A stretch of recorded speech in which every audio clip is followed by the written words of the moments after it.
Welcome back to Theory No Me. If you're new here, welcome aboard the crew. We break down the deepest corners of One Piece with clear, story-driven theories. And today, we're diving into the shadow that has existed longer than the world government itself, a presence so silent that the entire world has been built around hiding their existence. We're talking about Imu. Imu is not just the final villain.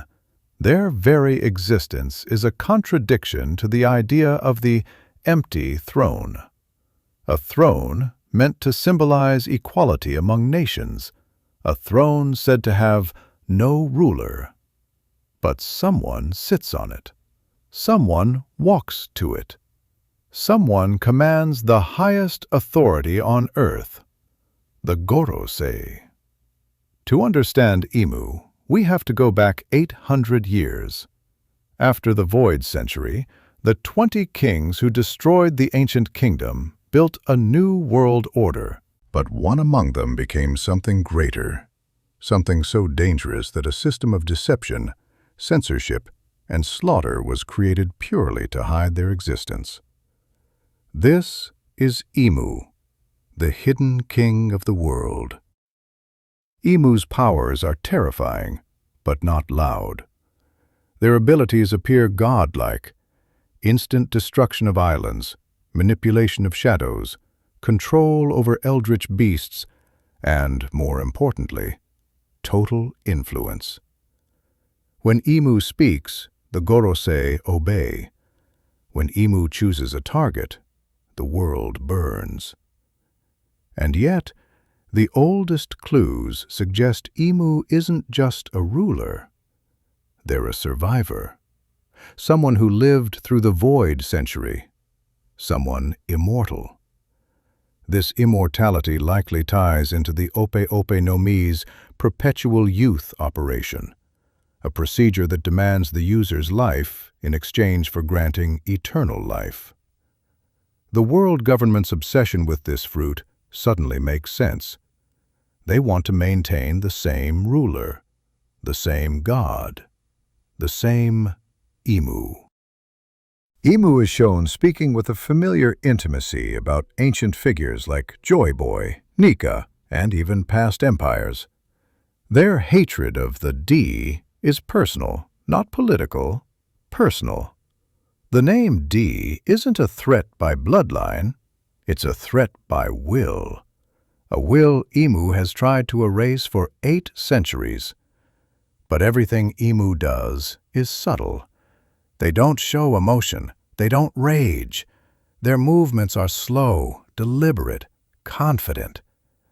This is someone who has watched empires rise and fall, and learned to control the world without ever raising their voice.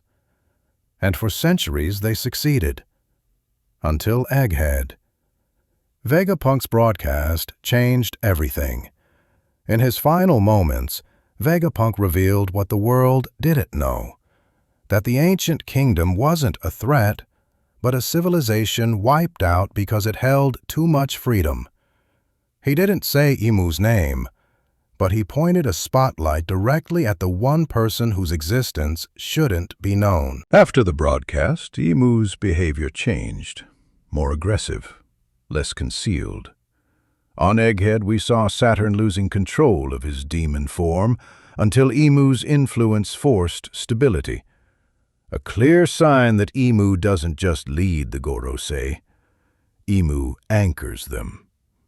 Almost like their monstrous forms come from Imu's power. And then, in Elbaf, the mural was revealed. A giant carving showing the first world, a world where ancient gods walked beside mankind. Dragons, giants, Lunarians, and a towering figure with wings of darkness, eerily resembling the silhouette of Imu. This mural suggests that Imu wasn't merely born 800 years ago. They may have been part of a race that existed even before the ancient kingdom. An ancient being, not just an ancient ruler.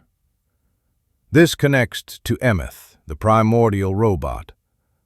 When it awakened, it immediately targeted the world government, not because it was programmed to attack them, but because it recognized something. It recognized Imu's existence as the same threat the ancient kingdom once fought. Emeth's attack wasn't political, it was instinctual. Old enemies recognizing each other after centuries. The Gorosei's newest transformations also hint that their powers originate from ancient yokai, or mythical gods. But Imu's form, that shifting, shadow-consuming monstrosity we saw briefly, is something older, something not from the surface world, something closer to whatever force existed before the ancient kingdom. And now, with Domi Reversi revealed in Marijua, the underground chamber containing the first map of the world, it becomes clear that Imu has been controlling territory lines, land rights, borders, and global resource distribution since day one. The entire political structure of the world, from kingdoms to seas, is an illusion created by Imu's hand. Imu is not a ruler by force. Imu is a ruler by architecture, building the world in such a way that rebellion becomes impossible. But the most chilling part? Imu's reactions to Luffy. Not anger, not panic.